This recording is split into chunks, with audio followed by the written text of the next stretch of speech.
Always gives me a start. Adrian, are you able to share hosting with me, or do you want to put things on screen when we get to that? Yeah, let me. Do I want? I don't know why I can't. I've just made you the host, so you can share what you need to. Great, thank you. So chair's report, I don't have a lot. I have received records from my public records request related to outdoor dining finally, but I've just received them, so I haven't had a chance to review. Um, I will say that the first thing I've noted is a bit of a disconnect in terms of what the city thinks we want and what we've talked about wanting in terms of how to file ADA complaints and specifically working within the 311 system. So that's going to be a thing that I think in February or March we should put on the agenda to start that conversation so that the city staff and us can kind of get on the same page. I think there's a couple of different competing needs there. The Brick Bottom Vision Report just came out today, and Kate, I'm glad you're here because I think that's going to be something that we're going to want to also talk to um, the planning department and mobility about. I haven't had a chance to review it thoroughly, but there's definitely going to be a few things that come up that I think would be useful for the commission to chime in on. That's I think all I have to report on. Adrian, did you have anything logistical? Sorry, just one sec. Holly, the report is it's not a report. It's a plan for Brick Bottom. They are re-envisioning that area and Inner Belt as well. And there's a draft plan for how they envision the area. Great, Adrian. Sure. I don't have much either. I wanted to make sure you all had time for outdoor dining because I think that's going to be a really great and robust discussion. So I wanted to give proper time for that. Um, First thing, you got an email from me about scheduling a training for budget with another city staff who is a huge expert in this and has been on it a long time. Um, we are closing in on finding that date, and I should have it to you all by the end of the week. I appreciate your patience and getting that information to me. And just for reference, the two other commissions that will attending this training with you all are members of the Women's Commission and then members of the Human Rights Commission, which also fall under the RSJ department of the city. So I think also why a really good training, it'll be a great way for you all to meet each other if you haven't already, and just sort of have that time together. Of course, because it is essentially a commission meeting, it will have to be a public meeting. So we may have a few other guests, and that's okay. Knowledge is power. So I hope to have that wrapped up by Thursday, but I thank you all for your quick response to the polling and letting me know other ways what your availability was. Um, just a calendar note in case anybody was curious. I think it was probably posted today. The Board of Health will meet on Thursday evening and the sole focus on that agenda is the indoor vaccine mandate. That information is on the website. Once I pass it back over to Bonnie, I will put that in so you can see the information.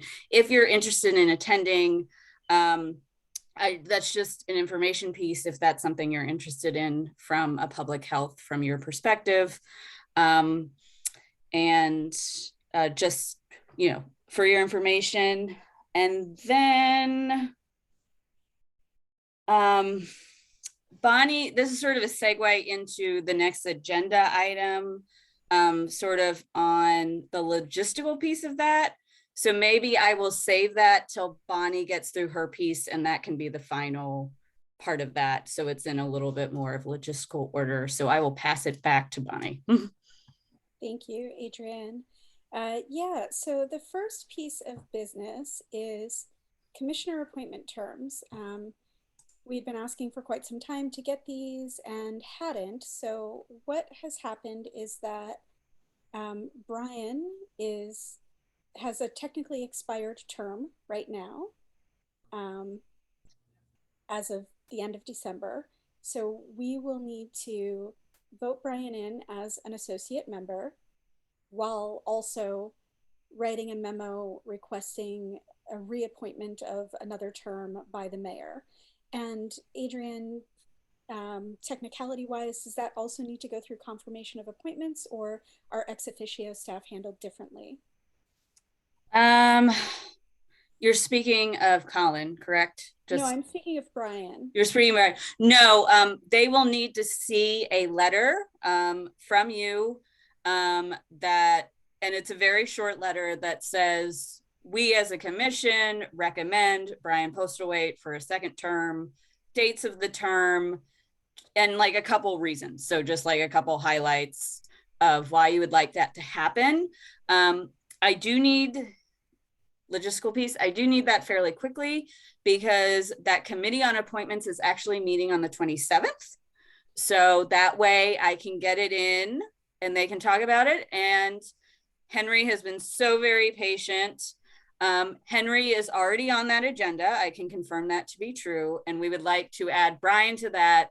So at the end of next week, I can come back to you and say, this isn't, Brian might be correcting me. I'm looking at his face. Yeah, Adrian, this is Brian. Sure. Adrian, that may have to go through the mayor's office. Okay. Primarily because I'm the mayor's appointee. Okay. Or I am the employee of the city who's on the commission. Yeah. And so I don't know, but you may want to check with Nikki to see if that has to go, that has to be co-sign. I don't know what it is. Yeah. But that's a great point, Brian. I will double check with Nikki, who is Mayor Ballantyne's chief of staff. Regardless, there does need to be a letter, whether it's going, and I would like to have that sooner rather than later so we can get this moving.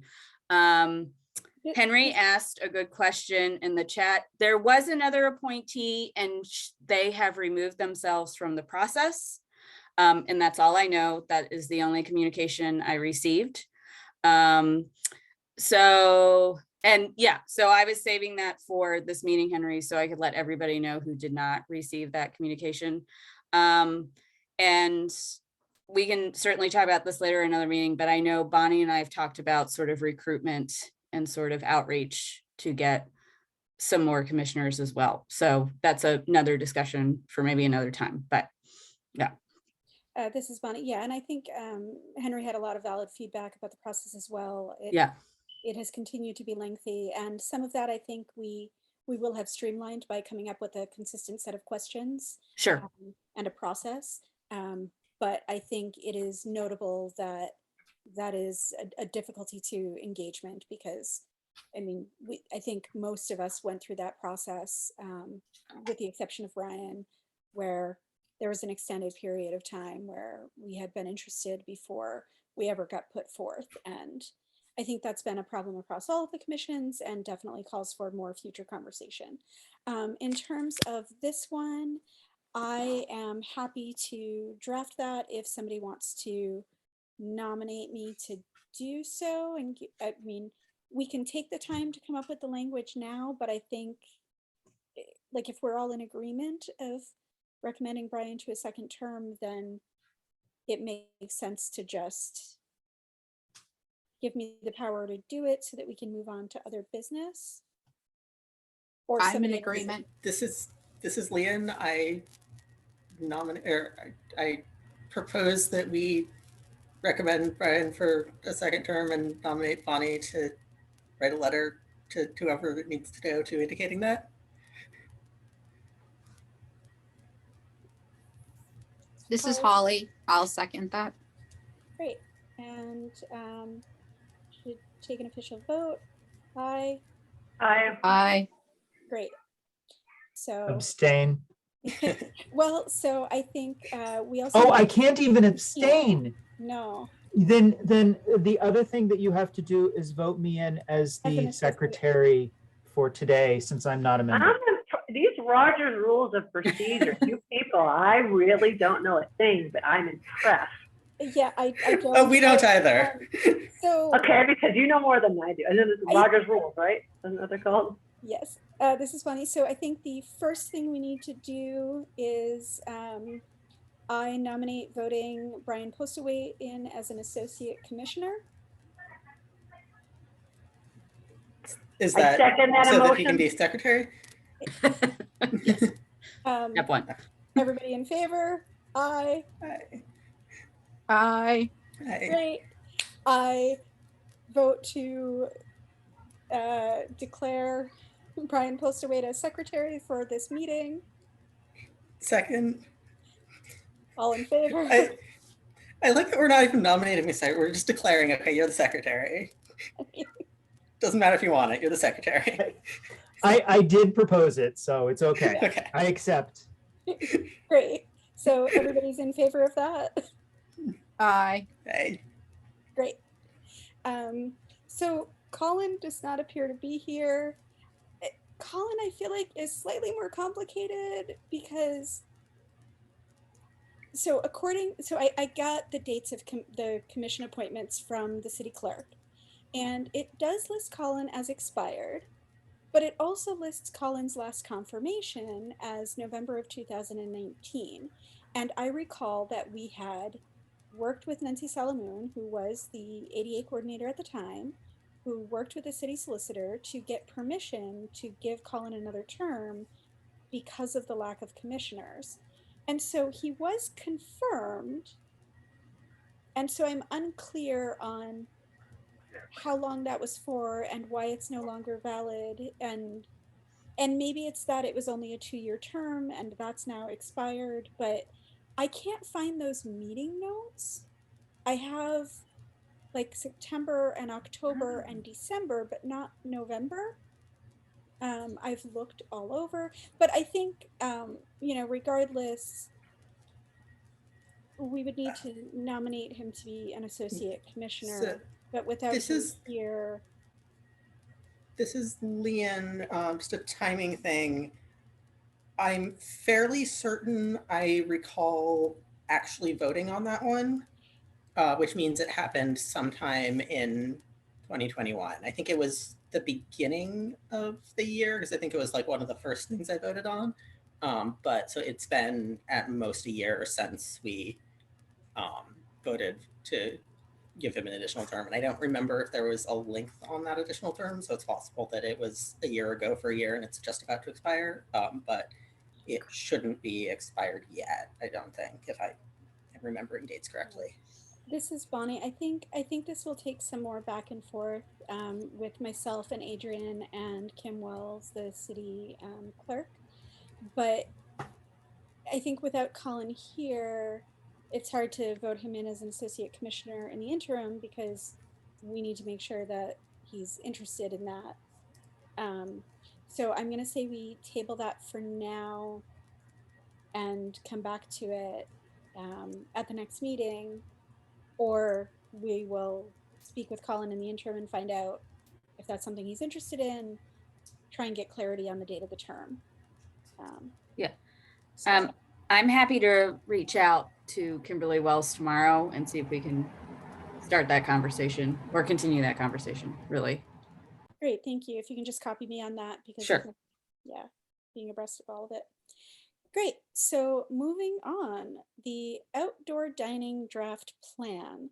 I just want to check, has everybody had a chance to review this? If I can get a thumbs up or a thumbs down, or I got a no from Henry, no from Katie. Okay. Yes. So Leanne has, Ginny, have you been able to review this plan? No, I haven't seen this.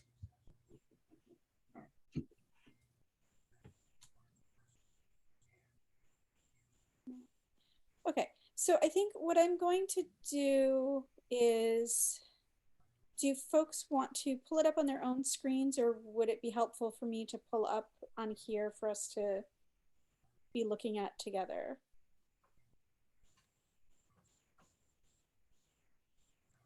Holly read it. Sorry, I'm This is looking at it right Liam. now. Sorry, Liam. Either way, I will probably pull it up on my own screen so I can scroll up and down, but having it up for you to have, or having it up shared as well to have an idea of where we're actually talking about doesn't hurt. Bonnie, this is Brian. I do have a PowerPoint that I used for the licensing commission that might, especially since there's a number of people who haven't read it, that might be helpful because it's a pretty long document otherwise. This is Bonnie. That would be great. Thank you. Okay, I can. Especially since I'm having trouble. Let me assign you. Wait, can I? Yes. Thanks, Brian. I'm going to make you the host. Okay. And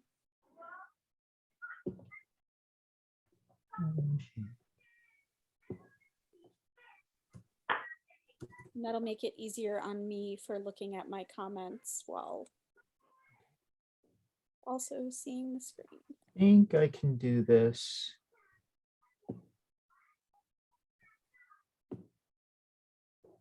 Just want to make sure I'm sharing the right screen so that everyone can see it. Actually, before we get into this, I can't take minutes during the outdoor seating portion of the meeting.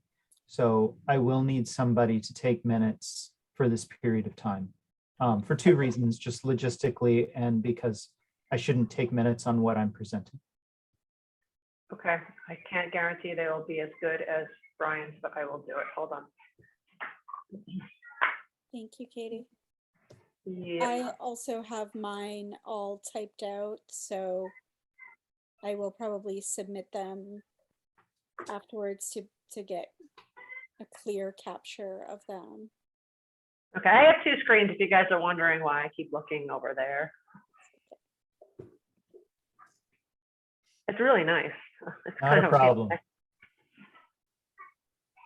So, So- logistically, I think, Brian, if you want to do sort of a quick overview, and then we'll get into the sections. I know I have a lot of commentary. I'm sure others will as well. Okay. So you want me to go ahead and start? Yes, Okay, please. Bonnie. I'm Brian Polstwaite. I'm going to present this from my perspective as a city employee and as the director of engineering with many other departments. We helped develop an outdoor seating program that is designed to be a permanent replacement of the existing emergency system.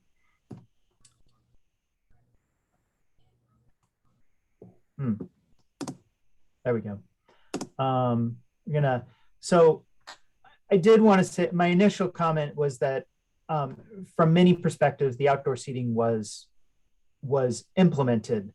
I will refrain from saying it was a success, but it was implemented for the past 2 years during COVID. But there were a number of challenges associated with the implementation. And the key one that I'm going to discuss this evening is accessibility, but I'm happy to discuss the public safety and process clarity pieces of it. So though I'm the director of engineering, the engineering department did not lead this effort. This was a joint effort by many, many different departments in the city, because especially over time, we found out that all of these departments were directly impacted by or impacted the outdoor seatings and have been all part of the process in developing this new process. What does outdoor seating cover? It covers all private outdoor seating. It also covers public street seating, and public street seating during the emergency was broken down into two types of street seating: sidewalk seating and parklet seating. Prior to the COVID emergency, only sidewalk seating was permitted with two exceptions. Two actual implementation exceptions, and the primary one being the Independent in Union Square.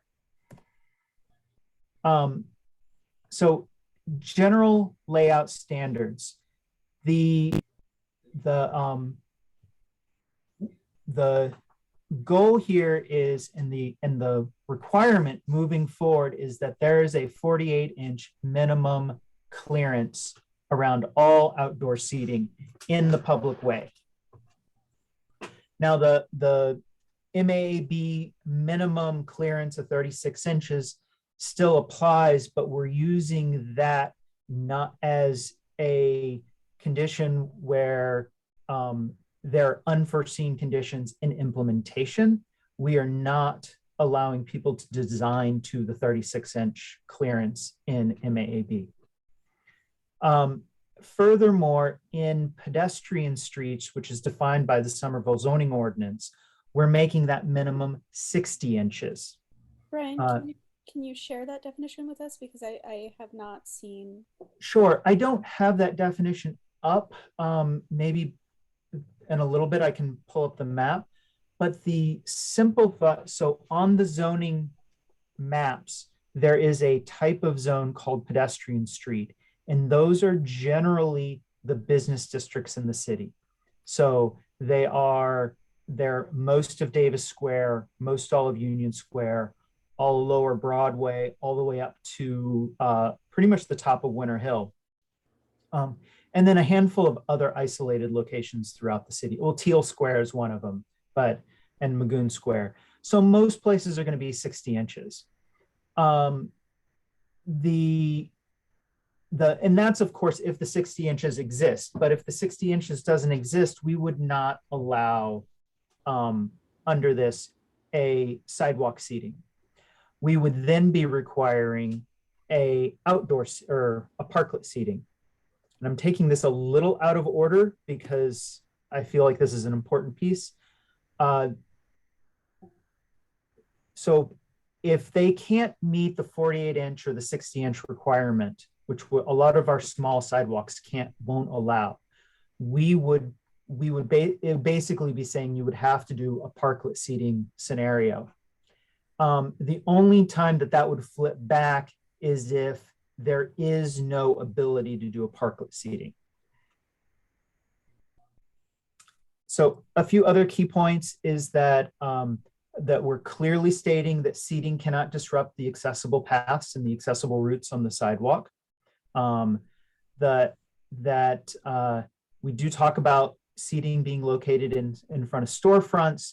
There is a real key thing about ABCC, which is the state system that allows alcohol to be served in the streets. We don't know if they're going to go back to their pre-emergency standpoint, but their requirement of contiguousness really limits our ability to require parklets. And there has been some belief that it's better to have outdoor seating located in a parklet rather than in a sidewalk, because in a sidewalk, it tends to obstruct passage for mobility impaired, visually impaired, et cetera. And that in the parklet simplifies that use of the public space. As far as accessibility standards, we're making it abundantly clear that 521 CMRs to be followed. We further in the process highlight key sections of 521 CMR that are going to be paid specific attention to. Those are primarily the pieces that apply, but we are also making it clear the entire document applies, not just what we spell out. The other piece that's important, especially when it comes to parklets, is that we're requiring full ramps to be installed if they are going to be putting in a parklet that is at street level. And the intent of that is to encourage the construction of platforms at sidewalk level. When we go into the process, there's a couple other things that really encourage restaurants to put in platforms, and we're trying to make it easier to put in platforms. And then making it clear that the seating in these parklets and sidewalk seating needs to meet all of the other clearance and accessible spaces and the number of tables that that MAAB requires in restaurants internally. I'm going to skip the parklets and the safety section because I don't think that's abundantly important here. But if we want to go back to it, I'm happy to. For layouts, we're requiring a full designed set of plans, marking out everything. And though this doesn't show it, we're also going to be requiring grades to be shown, especially if they're going to use the existing roadway as their surface area. Because though our sidewalks, though not always, are generally compliant, the roadway surface in asphalt is not necessarily compliant ever. So even if they could ramp down to the roadway grade, if the roadway is not compliant, they wouldn't be able to use that parklet. That's one more reason. That's one more way we're encouraging people to build up a platform that can be constructed to a level compliance. This is just a discussion of the operations. I think the key item here is that the restaurant's toilet capacity will need to include the outdoor seating. And if they don't have enough, if the restaurant doesn't have enough restaurant toilet capacity to handle the extra seating for outdoor seating, then that wouldn't be permitted. And this is something that has come to the surprise of a number of restaurants even, but this was a rule that predated the emergency, and we're just bringing back in and making clear. Let's see. The standards for dogs is also reintroducing something from pre-COVID. And this is discussing the proposed fees. And this is going over a clarification of what the application process is. And that's the key things. It was really the first key slides that were most appropriate to this commission. What I will do is pull up the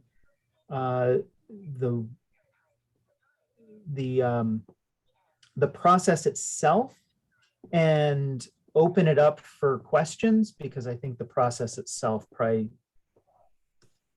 facilitates that better. And Bonnie, I'll hand it back to you to lead the remainder of this process, but I'm happy to answer any questions, except I pulled up the wrong document. This is Bonnie. Thank you, Brian. I think that it would have been nice for our commission to be given this presentation as well, because I think it addresses some things in clearer language and more detail than what we received did. So I'm glad we get to see it. Holly had a hand up, so I want to go to you first, Holly. It was just more about the 48 and 60 inch requirements. And actually I put it in the chat, the link to what you were talking about. Now I can't find it on my screen. Location with. This is Bonnie. Yeah, I had some questions around that too. Brian, I think this document that you now have up was not clear in that. It's under general. I had some comments on before, but we can come back to those. So I think this is unclear. What I heard just now is that, no, you were. No, was I there? It starts there and it continues. So I think that what I heard from you is that you're requiring accessible paths throughout parklets if they don't, I mean, I suppose if they have barriers, then. Yeah, so why don't I expand upon that a little more? Yeah, because I think it's not clear based on this document. Okay, so the first thing is the accessible route applies to the sidewalk, to the pedestrian sidewalk. So a minimum of 60 inches is needed in the pedestrian sidewalk outside of the seating area. So the accessible route that remains after the seating is established is 60 inches or 48 inches outside of the pedestrian streets. Okay.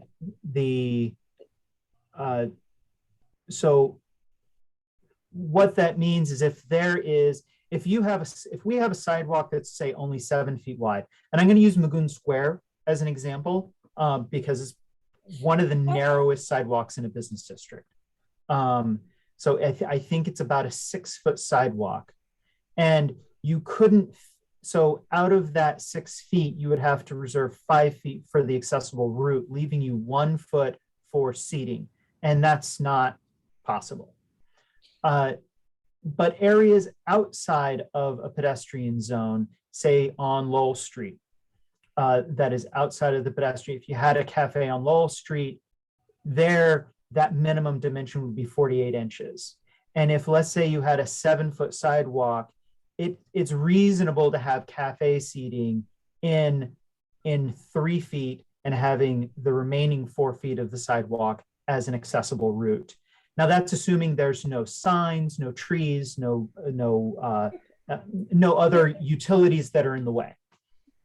Great. So we can assume that the Burren will not be given their sidewalk seating this year. So the Burren's a good example. It is. It So definitely has not complied in the past. right. So in that case, since they would not have the opportunity to do a parklet seating, it would revert back to the 48 inches, but we are requiring everybody to come back for a reanalysis of their seating. Like the Burren went into the COVID pandemic relying on their previous license, which I think predates any real documentation. And so even the Burren will have to come in and demonstrate that they can install an outdoor seating area that leaves a clear 48 inches of accessible route around their seating. Okay.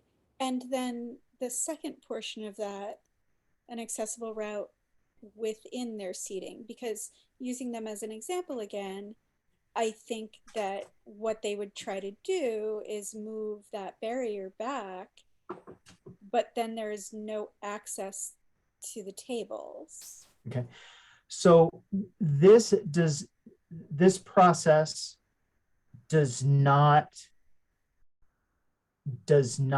stipulate the requirements for setting up tables within their zone. That relies wholly on 521 CMR, and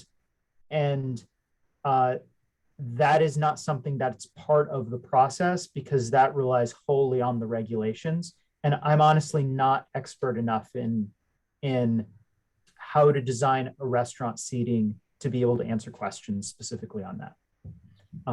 Okay. Well, that addresses that. If you want to scroll up to the process portion, it has under item number 6, Yep. the application review process No. includes engineering, ISD, health, and fire prevention. My first commentary on this would be to include a review by the ADA coordinator who should have that expertise. I think we have seen in the past that there is a lack of expertise within ISD to understand these regulations, both in terms of review and in terms of going out and doing inspections. And I think there both needs to be training via Adrian and also review of, if not all applications, certainly ones like this where there is going to be a lot of question of that. Because what we've experienced in the past is ISC will go out and they'll look at something and they'll say, I don't think this presents a problem. And if you look at the technical requirements, it does present a problem. That was primarily around lips of parklets, Mhm. but it was also around space. And I think seating in particular, the type of furniture, the requirements for being able to get to the furniture, nobody seems to have expertise, and there's nothing standardized, and the city doesn't want to tell restaurants that they have to go out and buy all new things. But if we're not laying it out clearly at the start, and the city is going to continue to fall on the side of, gosh, we really want to support these small businesses, I think that's going to continue to be a problem. So we do need that expertise looking at it. I think that's a wonderful comment. I will be including that. Does anybody This is- else have, Liam? So I have a question about one of the things that Brian said in that last bit about, I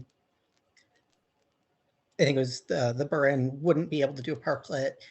Is that because of the rules around liquor licenses and needing to be contiguous?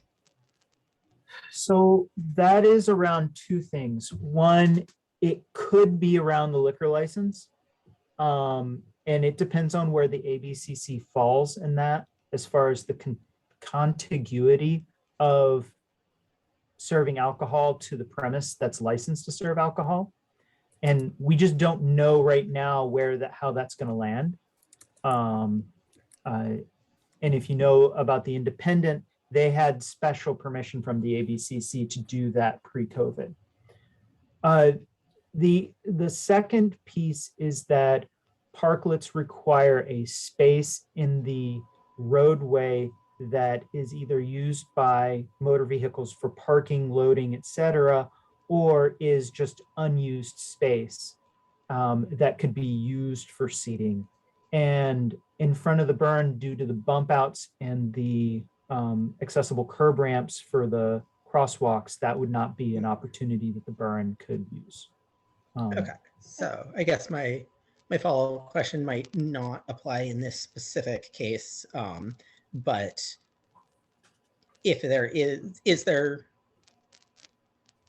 like, would a different business potentially not be able to do a parklet because of, like, solely because of the alcohol issue? And that is thus, I don't know the answer to that question. And so I guess my follow-up question that may or may not be relevant, but I'll ask it anyway, is the way the liquor license works, is it possible to have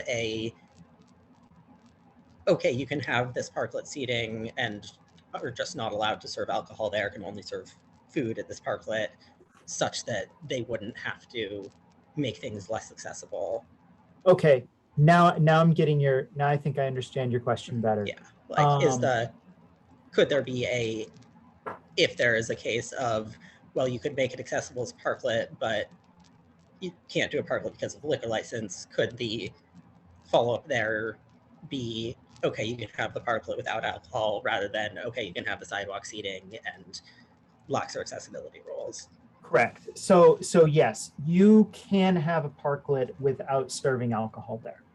Okay. And my understanding is that the restriction is from alcohol being served in a space non-contiguous to the premises, or across the public way from the premises. The origination of that rule is they didn't want servers carrying alcohol into the public way, or carrying open containers into the public way, because we do have an open container law. And so we don't know how that's going to get resolved, but foreseeably, i.e. an establishment that has a liquor license must also serve food in the city of Somerville. So it would be acceptable to have a parklet where they serve food but could not serve alcohol. I don't think any restaurant would likely choose that, but that would be an option. Okay. So yeah, I would, if there is the possibility of allowing exceptions to accessibility rules, I would want to look harder at making sure that that is not a compromise too far against accessibility if there are other options, or even if there aren't other options, like, do we actually have to compromise on accessibility? This is Bonnie. I would agree with that. I mean, this spot in particular, it's already difficult to pass even when there's no seating there, you know, due to the condition of the sidewalks, which I don't foresee changing anytime soon. And so narrowing the space just makes it that much harder. Mhm. It's, and particularly how it has to be narrowed. It's not very passable. I also, does the burn have a private outdoor seating area as well? They did over the summer. I don't know if they're still operating it. So I guess my big question would be, why would we be considering granting lenience on the sidewalk if they also have additional space? Like, because at that point, we're not talking about there are no other options. So when a license is issued, we can only look at what's applied for in the license. So whether or not a restaurant has inside seating or not can't impact whether we have whether we give a license. Whether a restaurant has or has not outdoor seating on private property, we can't consider that in the license. Could we consider amending this process to require approval from the commission for a variance on sidewalk clearance that looks at the individual circumstances? Describe what, I don't think we would ever give a variance to MAAB, which would be the only Well, but that's what we're avenue. talking about doing. But I mean, MAAB wasn't designed for the sidewalk is 5 feet wide, but we want to take half of it for outdoor seating. So sure, only have it be 36 inches. Like,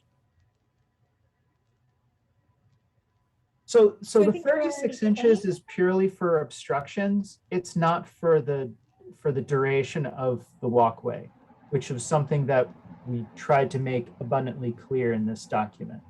And that's why we put it at 48 inches, which is the accessible route width required by MAAB. And we up that by an extra 12 inches in effectively business districts because of the increased pedestrian traffic. It also simplifies the measurement for, you have to have a 60-inch with accessible route every, I think it's 50 or 100 feet anyway. So if we had multiple restaurants back to back, that would get complicated with a 48-inch rule anyway. So I don't think it's clear in the document. That was actually one of my comments further on. Okay. That there needed to be clear passing space. It's every 200 feet. Oh, thank you. I didn't know what it is. Okay. Yeah, it's if an accessible route has less than 60 inches clear width, then passing spaces at least 60 inches by 60 inches shall be located at intervals not to exceed 200 feet. I love the idea of having it be less than that because I think being able to pass is important, especially, you know, somebody in a larger a larger power wheelchair might be taking up 36 inches. And yeah, if there's only 48 inches, you can't get past. And even in a smaller manual wheelchair, I run into that problem a lot, especially in Davis Square when there are a lot of businesses doing this. Okay.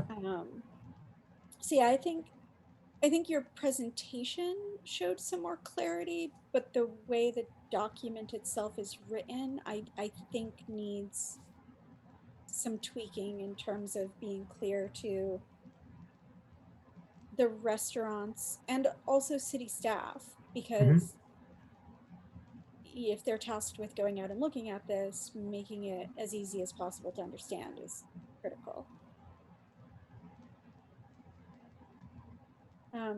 Did anybody else have comments on the process before we move on to the meat of it? I have one question that I'm not sure if it falls under process or meat, but it's related to one thing that came up a little bit. I know it talks about the plans have to take into account like signs and utilities and stuff like that.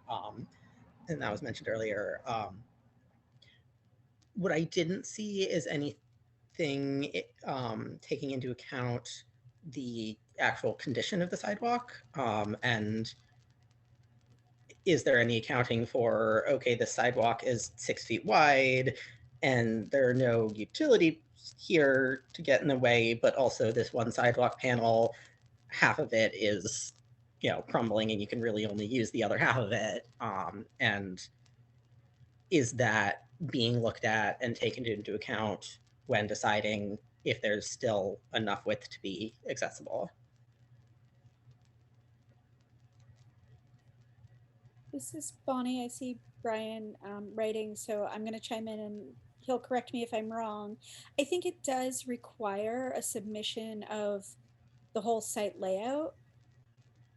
And I think that includes the sidewalk itself, but maybe it just includes the portion they're going to use. So Yeah, I mean, what I'm wondering is, does that include the theoretical, here's the, diagram of the sidewalk, or does it also look at the actual current condition, which probably someone submitting a plan isn't necessarily going to mark down, oh, this particular panel is crumbling. Yeah, Leon, if I may, the intent is that in the scaled site plan that a elevation survey of the sidewalk is required.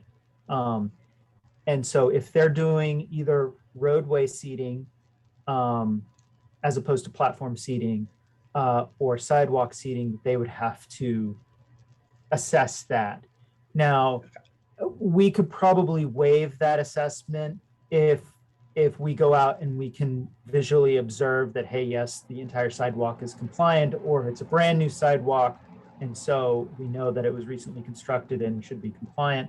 But I think going back to the example of the burn, that's a good example of a sidewalk that is not compliant enough to provide a 48-inch path around the seating as it's currently shown or provided. So yes, I agree with you, Leon. And I can look to see if we can clarify that more. I'm also looking to see if I can find a space in here where I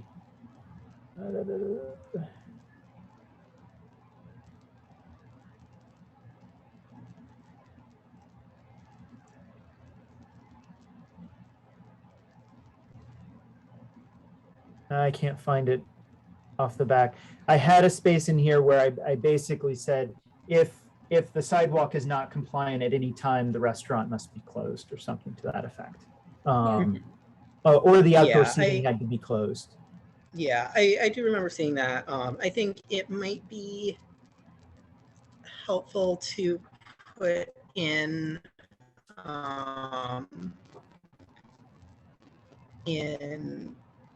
I was gonna try to find the space that made the most sense. But I think where it talks about the accessible path and how wide it needs to be, it might be good to, in that section, also include a bit about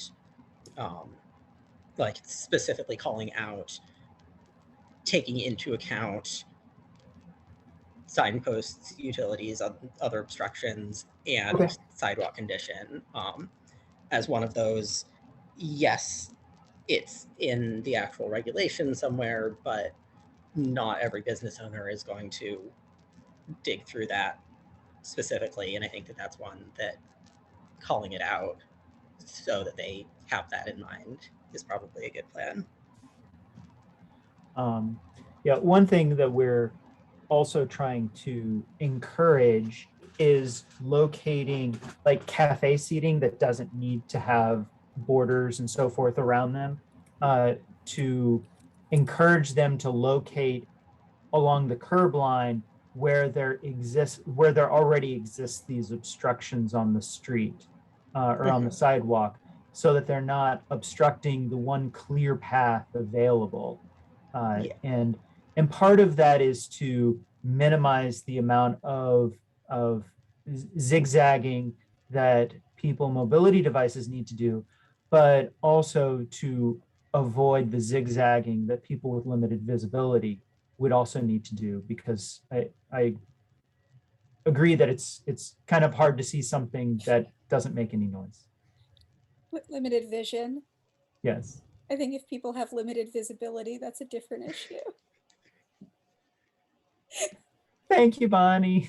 You're welcome. uh, Henry, did you have comments on this section? I had some general comments about why I stopped going to Davis Square. I'm not sure that they are specifically relevant to this section. But basically, I had a lot of mobility issues there after the encroachment into the public right-of-way. And to be brief, Davis is always hazardous for me because I have proprioception issues and I have neuropathy. I'm a stroke survivor. So the gist of it is I don't know where my right foot is if I'm not looking at it. It's very easy for me to trip and fall on my face, which I've done. Then we have the pits where the trees are planted, which are 2 or 2.5 inch drop off all along both sides of Davis, and they encroach halfway across the walkway. And then, so it became very difficult when there was a lot of people down there, when traffic started to pick back up. It's very difficult to maneuver down there.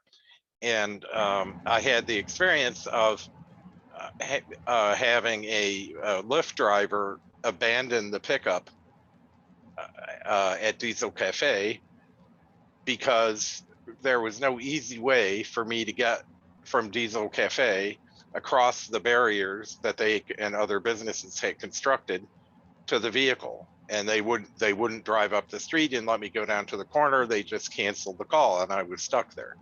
It took me an hour to get another vehicle. So I would prefer that we not take from the poor who have nothing but the commons to give to the rich. The average small business owner has a net worth of in Massachusetts of between 10 and 20 million dollars, and they have investable resources, liquid resources of $1 to $2 million. And the Commonwealth is 22% non-white, but business owners are 12% white. And family-owned businesses are the owners are substantially wealthier than the owners of non-family-owned business.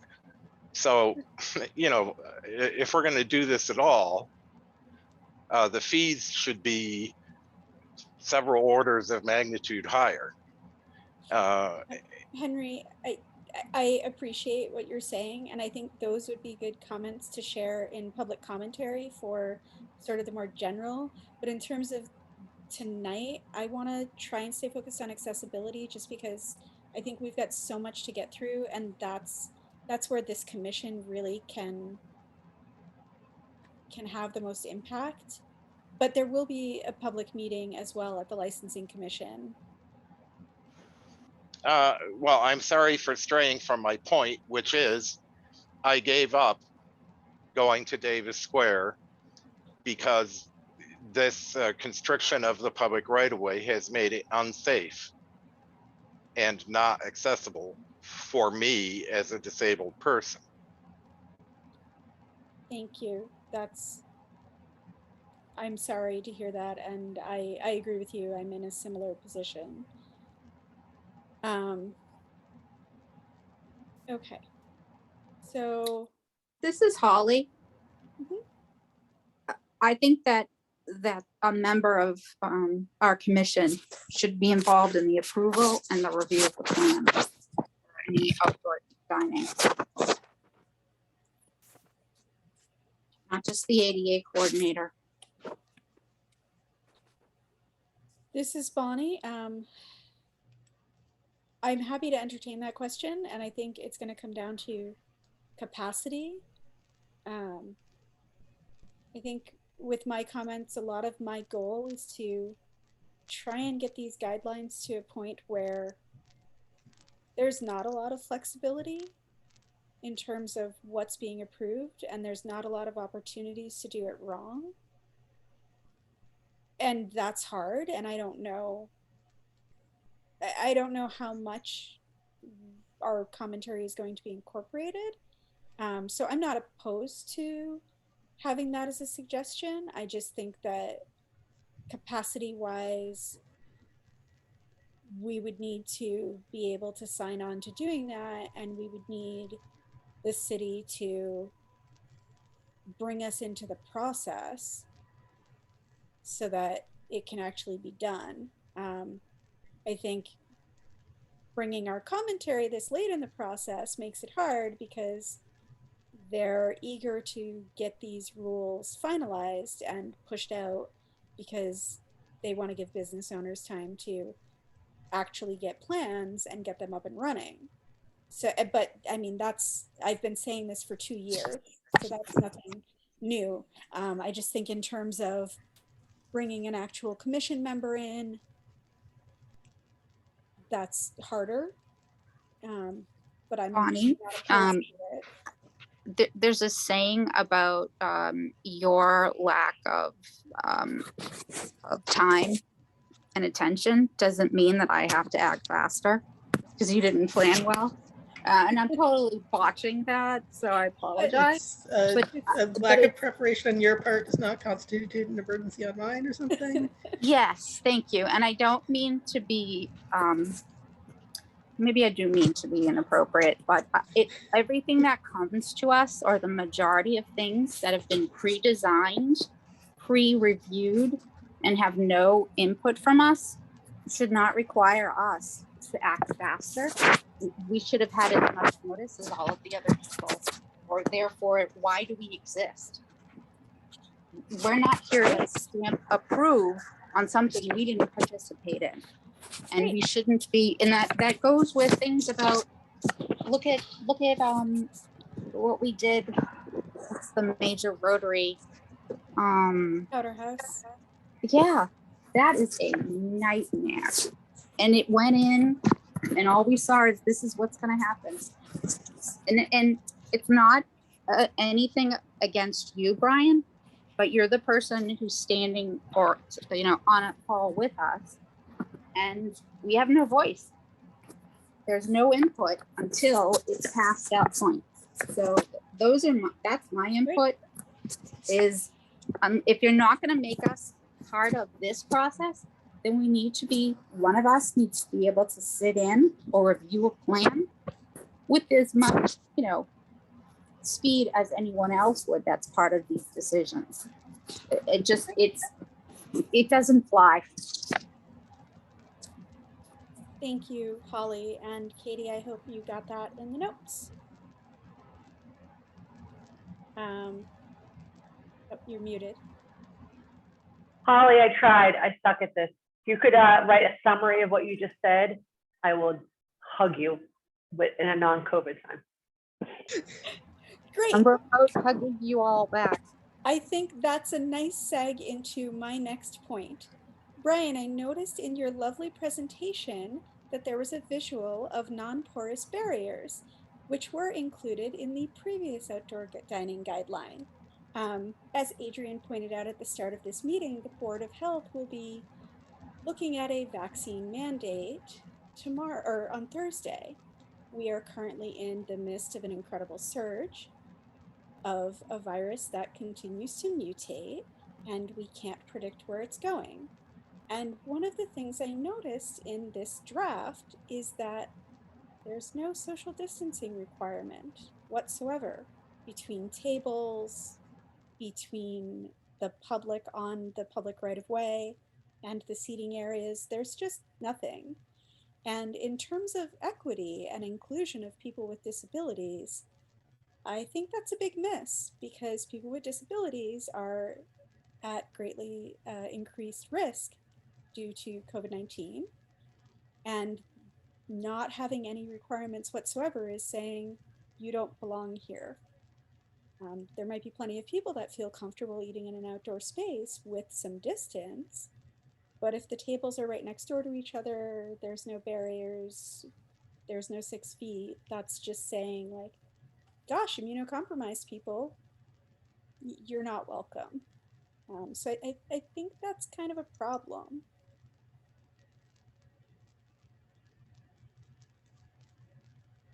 Okay. I don't know if I have or could have an answer to that question. That was not part of the genesis of this set of documents since that portion of the emergency order had passed. I think if that were reinstituted, it would have to be reinstituted by the Board of Health. And even in the previous incarnation, I believe it was the Board of Health that established that level of protection and outdoor separation. But I can look into that a little further to see what I can find. Thank you. I think that let me just finish and then go ahead. you next. I think that there would not be quite this push by the city to change these guidelines and draft them so extensively were there not still a pandemic, right? Like there was not a proliferance of outdoor eateries prior to COVID. We were not giving over the parking spaces without extensive public review. We were not giving over the sidewalks. And I guess what's the motivation behind it? Because if it's just, gosh, people like being able to eat on the street, then I'm going to say we need to be a whole lot stricter about ADA compliance. And if the motivation is there is an ongoing pandemic and a recognition that a lot of people do not feel safe eating indoors, and we want to do this to allow more businesses to survive, then there needs to be a recognition that there's still a pandemic. And I don't really see, you can't have it both ways. Like if we're just saying we're going to move to, you want a restaurant taking over the public way, then I want that to be accessible with no compromise. So I think I can answer that one a little bit better. The intent from those two perspectives were that the realization from the administration and the, for lack of a better term, the common public, that the expanded parklet seating from their perspective was a success, and the belief that it is something, and primarily it centers around, gee, this is better than having the parking spaces. If I were to condense it into the public perspective as best I can. And so it was the acknowledgement that this is something that we could establish a process around, and that the city could choose to license. The second was a recognition that outdoors, the communicability of COVID and most diseases is much dispersed than in an indoor environment.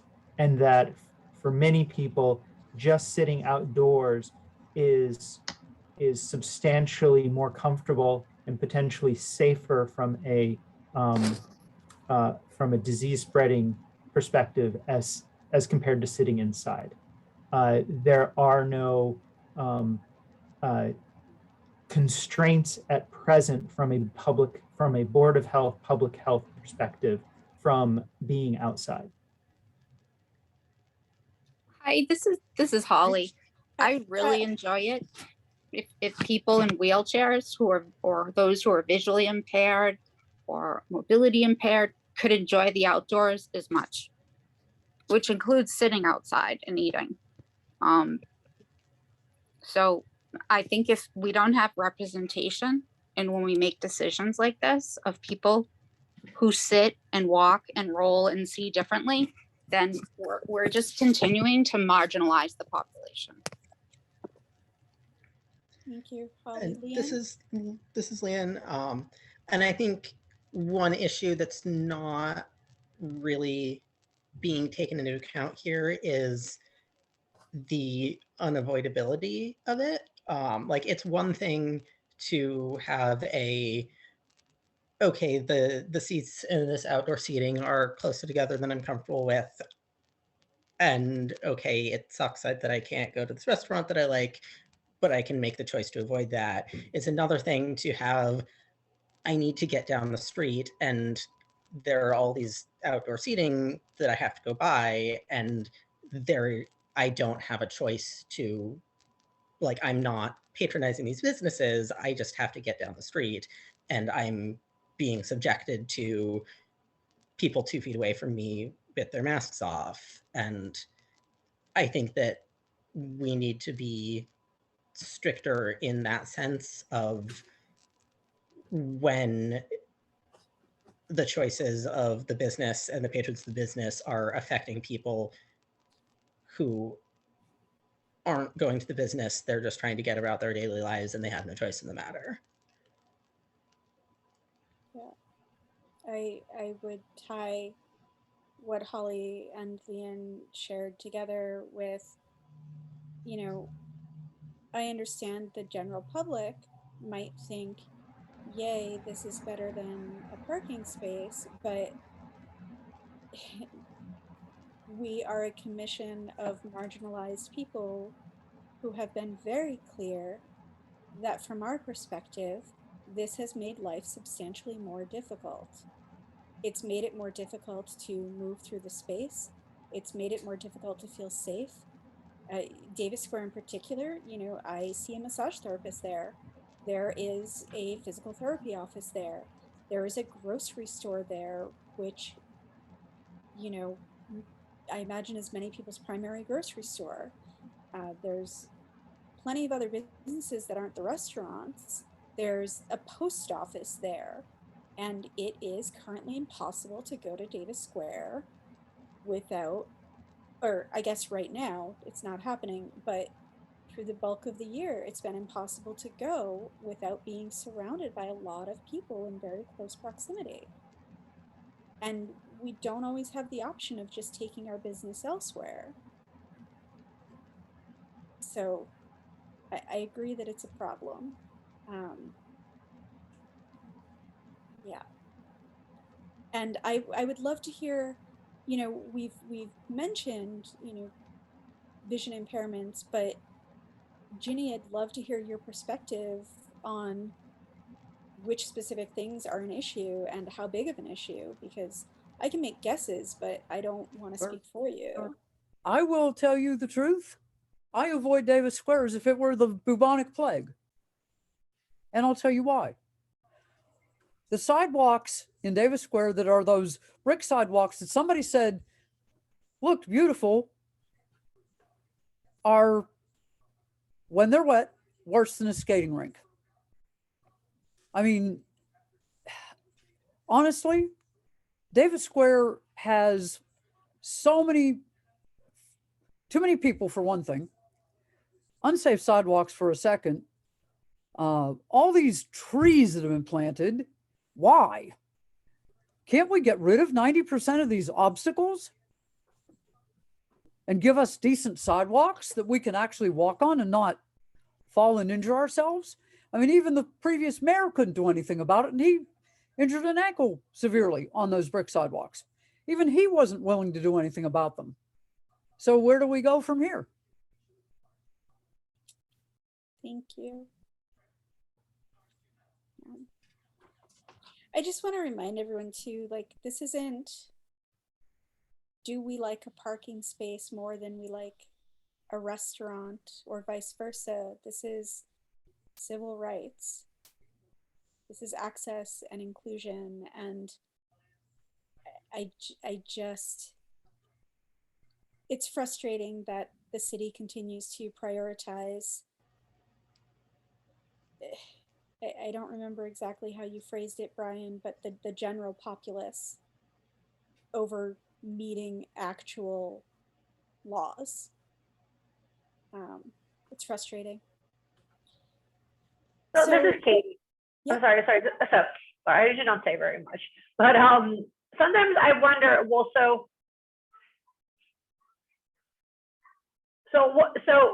how can we address these things? How can we address these things? I always feel bad for Brian, but that's my own issue. Brian is a tough man. Brian is a tough guy, and I'm not saying that we shouldn't. That Brian and his job shouldn't be. So what do we do? So, you know, is this like, is it getting on the commit? Is getting on the being a more part in the planning process? Is that what our goal is? Is that's definitely one of them. I mean, that's what we've been asking for years, and it is in our bylaws that is what we exist for, to serve the city and advise them. And so being cut out of the planning process is kind of ludicrous, and bringing us in at the end and, you know, leaving our comments to be viewed similarly as general public commentary is disrespecting what our commission exists for. And I'm psyched that we have Adrienne here now, and I think that she should absolutely be part of the process, but she is not a substitution for including the commission. It is supposed to be a collaborative process. So yeah, that's definitely being included in the planning process is the goal. And it's what we've been fighting for, and the city continues not to do. And I think, you know, we're not even halfway through this document, and we can see that there's a lot of commentary that could have been included had we been brought into the process. Leanne, I see your hand.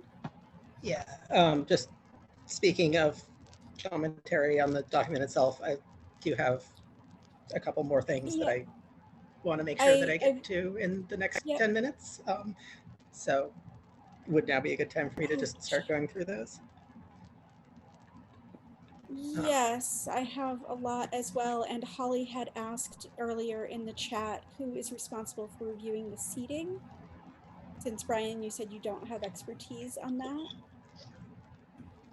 Yeah, so you had previously suggested that we address that, and I think that was your first comment, and potentially have the ADA coordinator be a reviewer for the seating itself. Oh no, I meant the entire plan. I mean, I would. Yes, but I interpreted that as the key piece was the seating in the restaurant area, because that was the area that I acknowledged not having the expertise in the engineering division to do. I mean, of course, anybody reviewing the plans would be reviewing the full set of plans. Okay. And as Holly points out, that we should be adding commission review as well. So yeah, Leanne, if you want to share yours, and then I have specific commentary. Okay. Um, Starting from the public street seating section,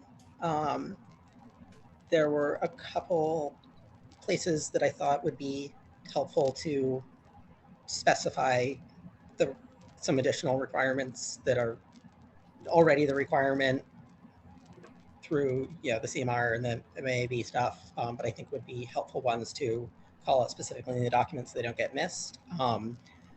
One is it mentions the 8.3% maximum slope. And I think that listing that either instead or additionally as the 1:12 ratio would make things a lot clearer to a lot of people. I know I had to go and look up okay, what is the 8.3? Because I know this 1:12 number off the top of my head, but like, I don't, is the 8.3 the same? Like, what does a percent mean in terms of slope? And I think that's going to be, a lot of people are going to have that and are not going to know what 8.3 means. But if they see it needs a foot of run for each inch of rise, they'll be like, oh, okay, shoot, I need a 6-inch ramp or a 6-foot ramp for that.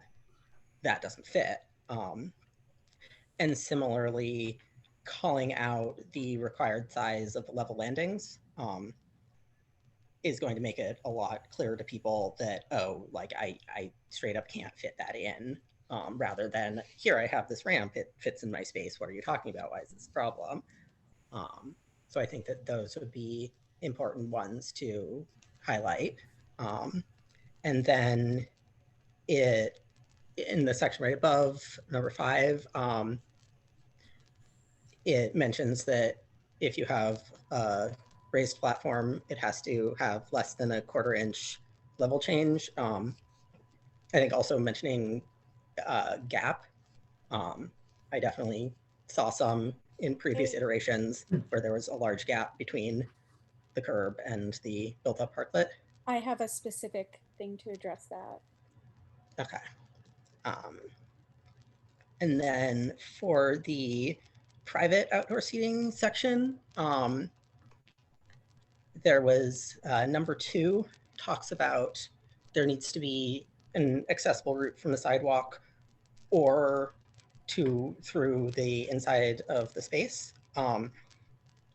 And I would like to amend that to say that having the accessible route go through the interior of the licensee space is only permissible if that is the only route to the private outdoor seating.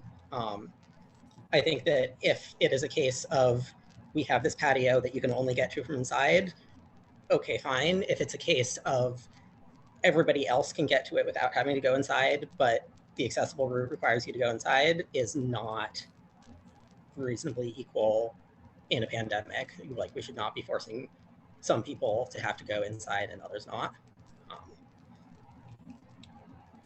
And then for I guess it would fall under the general, there was a bit about toilet capacity. I know in previous years I saw some outdoor seating areas that had porta potties. And I think that it should be called out that if the toilet capacity requires that they add in additional portable toilets, that there must be, at least one of those must be accessible and in an accessible location. Because again, we shouldn't be forcing disabled people to have to go inside where other people are not required to. Thank you, Leanne. We've got 5 minutes left. I have extensive comments. Process-wise, Brian, are you expecting the licensing commission to take a vote on this at their next meeting? That's my anticipation. Okay, so It will have a public hearing associated That is my understanding. So process-wise, what can we do to get extensive commentary from the commission in, given that that meeting will happen prior to our next commission meeting?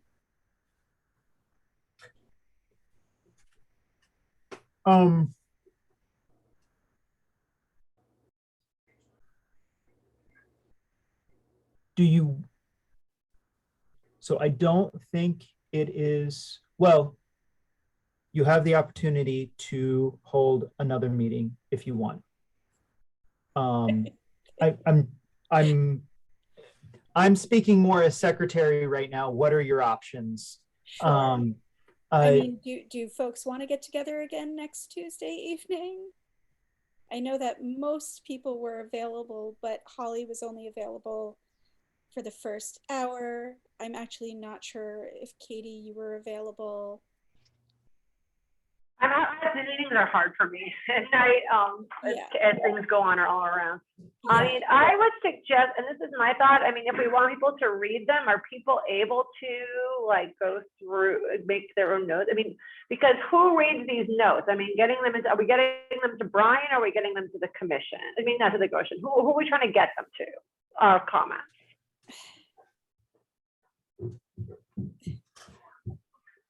So I can tell you from the perspective of revising and the process, I mean, the vast majority, if not all of these comments I can include. And I'm going to do it whether or not you approve them. And I'm not saying that because I'm trying to sidestep you. I'm saying that because I think you made good comments in a public meeting, and we're going to consider them as comments made at a public meeting. This is Bonnie. Then I think I want to try and quickly get through my comments aloud so that I can then email them. I'm not doing justice to your comments and I feel kind of bad about it. That's okay. Great. So I'm going to kind of rapid fire just so that they're on record. And then maybe we can take a quick vote to allow me to submit an official memo from the commission and or speak at the licensing commission meeting. Lynn, sounds good to me. Yeah. Great. I'm just gonna. So under the accessible seating, other municipalities have at least 5% accessible seating, not just one table. And I would request that we bump that up to 20% accessible seating. Previously in our variance request that we had worked on to allow these outdoor seating, we had requested there to be a way to reserve accessible seating, and that never happened. It's a thing the city does not have the capacity to follow up on, and a lot of restaurants can't implement. So I say we just bump up that requirement because other people can use those tables too. There's no downside to it. I'd even vote for going higher. Want to consider adding a provision to look at, this was the concentrations of public seating and the 60 inches clear width, which it sounds like the zoning ordinance covers. I want to include the fee schedule and the length of time between warnings and expected compliance in this document. That was one of the big issues over the past 2 years where nobody wanted to fine a business, and there was a lot of discussion over whether or not something actually rose to the level of a complaint. And I think we're pretty clear on we want things to comply and we want there to be consequences if they don't. So it's hard to expect that there will be follow through on that if businesses aren't even told what those are. Can I have one question on that? Yep. If you were to suggest a time frame between warning and fining, what do you think would be a reasonable time frame? I think a reasonable time frame would be 1 day because there should be no compliance issues if these are reviewed at the start and Okay. somebody's reviewing them when they go out. So, Holly, if you have to hang up, can you quickly do this vote? Absolutely. Great. Somebody want to propose it? I shouldn't propose myself. This is Leon. I motion to empower Bonnie to write a memo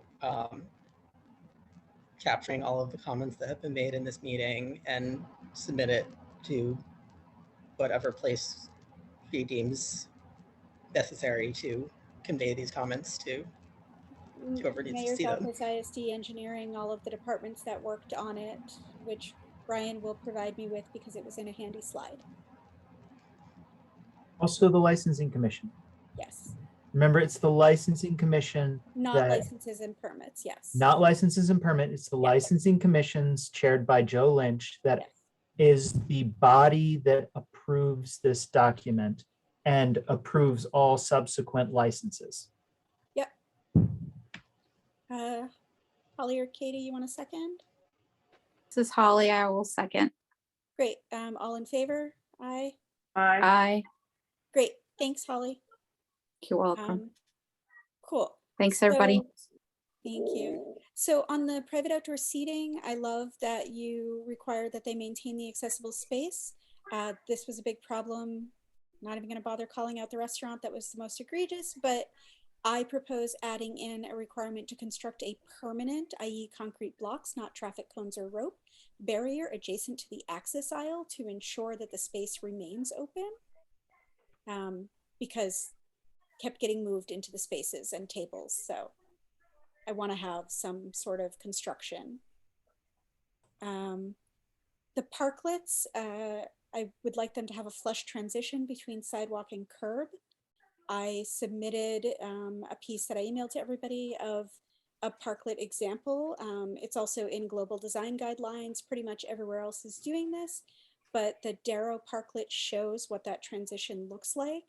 It's just an aluminum strip. There's a lot of companies that are selling parklets. If people want to construct their own, fine, but I think that that's a good guideline so that we don't have to deal with the gap issues that Leon mentioned, and we don't have to deal with lip issues because that's just going to be a flat surface connecting the parklet to the sidewalk over the curb.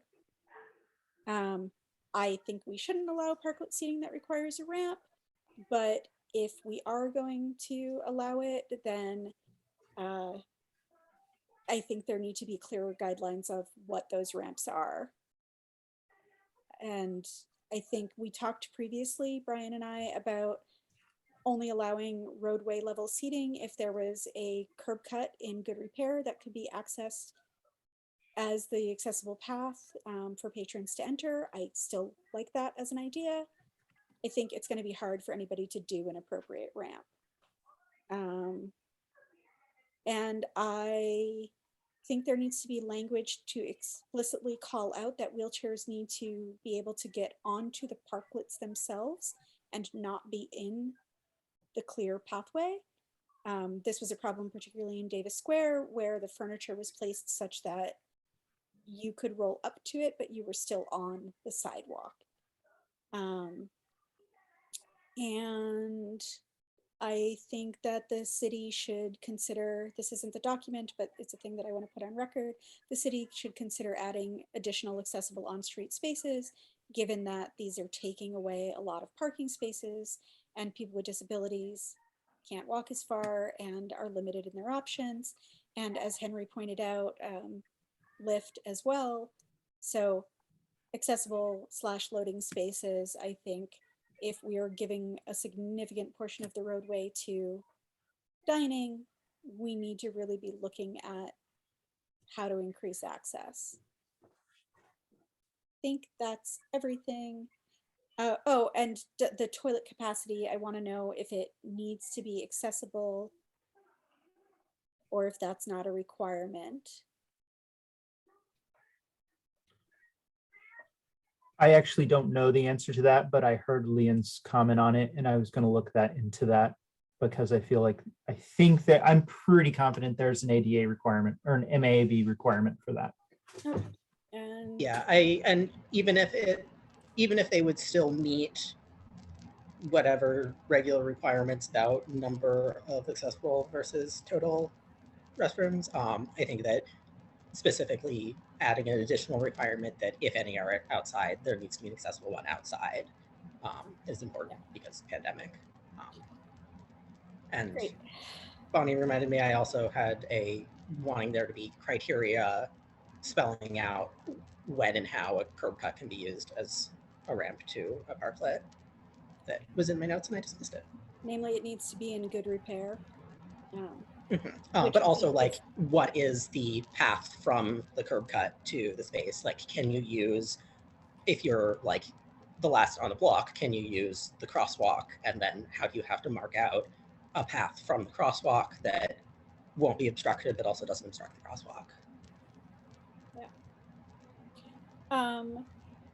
Thank you, everyone. Adrian, I am incredibly sorry we did not get to discussing your role, and that will be the top of next month's agenda, because I think it is super important. And I'm sorry that this took up the whole night. No. I was anticipating that it would, and I certainly welcome that you all had enough space. Well, maybe we did sort of run out of time, but that was a nice summary. But I did anticipate this would be the majority of this meeting, and that's okay because priorities are ongoing. And I just wanted to reiterate, because Holly and I are meeting for a one-to-one on Friday, that I am available to meet with all of you on an individual basis, like I did with Bonnie at the sort of the top of my tenure. I've been at it 60 days already, sort of flown by. But again, sort of open door virtual policy. I am happy to meet in person. I feel Thank safe you, about Heather. that decision, but as long as you all, the receiving end does feel safe. But as we know, Zoom is always the safest in our climate, our current climate. So I'm going to Adrian, acknowledge this our is captioner Ginny. has to go. Thank you so much. Appreciate the extra few minutes. That's Adrian, totally this is fine. Ginny. Maybe Zach and I should approach you and see when PTAC can get together with you. yes. Yeah, definitely. And if you would like to include Bonnie or any other member of this commission. I think on that- Bonnie actually should be included and probably Sure. should be included in everything the PTAC does because so much of what we do involves pedestrian and transit safety. Yes, definitely. I can definitely make time for a meeting with yourselves and Adrian. I cannot commit to showing up to all of the PTAC meetings, but definitely you have my email address now. Loop me in and I will show up when I can. Sure, and I'll make sure Zach knows that as well because Great. I promised him I would get that done. Okay. Awesome. So Katie, send me the notes you do have, and Leanne, send me notes, and I will compile things. And Brian, the licensing commission meeting is two Mondays from now? I think so. It's Okay. usually the first or the second Monday of the month. Okay. Um, I will double check, and I will also reach out to Commissioner Lynch to see if I can be sponsored to speak at the meeting, because I think I don't need to go into the details, but or maybe I don't need to do that if you can share the revised document with me ahead of time. I will, for one, I have to, and B, I will, because it's the right thing to do, share any revisions that we submit to the License Commission for final consideration. Great. Thank you. And I will be sharing them as soon as the revisions are available. Okay. And I will start revising based on the comments from this evening that I've recorded. But I do appreciate you developing a written document, because I think for both the commission's benefit, but also for the city's benefit in reviewing and accepting them. Great. Thank you, everyone. I motion to adjourn the meeting. I And will second. great. And Adrian, I will get you a memo tomorrow regarding Brian's appointment. And if I don't, please poke me because my brain is still only half back. Great. I will dig a little deeper into the history with Colin. Maybe just for efficiency, if you don't mind, if you can have a conversation with him just to gauge interest. I've tried reaching out. I haven't heard back. His grandmother just died like a Oh, week ago. man. And the chair of the board of DPC Yes, I died a did few know weeks that. ago. So I think he's pretty overwhelmed right now. Okay. Yeah, definitely. So yeah. Both of which have been posted publicly by him. So I'm not sharing information on this that he hasn't already shared publicly. But yeah, I will try to reach out to him again. I didn't hear back from him. So Yeah. yeah, so we'll see. But all right, thanks everyone. Thanks, Bonnie, for Thank letting me attend. Oh, thanks for joining us, Ginny, and thanks for No joining us, problem. Kate. And our PTAC meets Thank you. Thursday at 6:30. Okay, Okay. I'll have Zach send you a link. great. All right, good night. Thanks, Henry. Thanks, guys.